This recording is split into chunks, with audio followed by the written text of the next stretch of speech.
It's a decision that the government most probably didn't expect. After touring land the government hoped to resettle them on, representatives of IDPs at Mawingu camp in Nyandarua returned what came as a harsh, if not a surprise, verdict.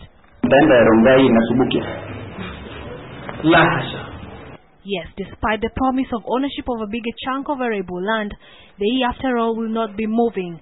After 2 years of deplorable life, moving from one camp to another, their wounds are yet to heal, and they are not ready to resettle in the Rift Valley, at least not for now. Insecurity is still a big issue that has to be sorted out first.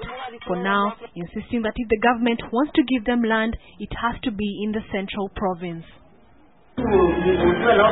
Itakuwa mambo ni kama yale hata kama tumekuwa viseto huko, tunaona tutakimbia tena pamoja na watoto wetu. Yale yote tumeyaona ni kule ambapo hakika ni ndani na shule za majirani ni wale ambao tuliokuwa pamoja na wao na watu wetu hawajaonyesha minonda.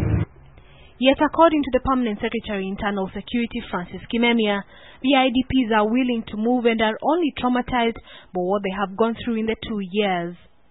And they are willing to leave. They are willing to move, in fact, as from Wednesday.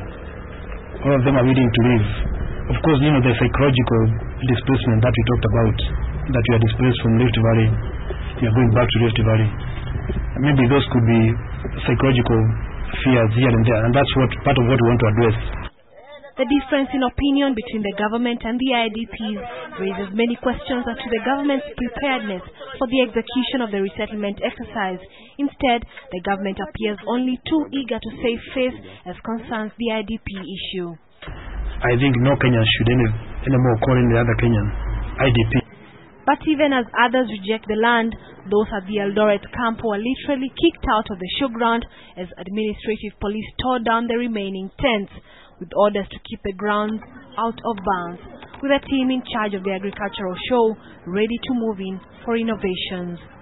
Esther Kahumbi, KTN Weekend Prime.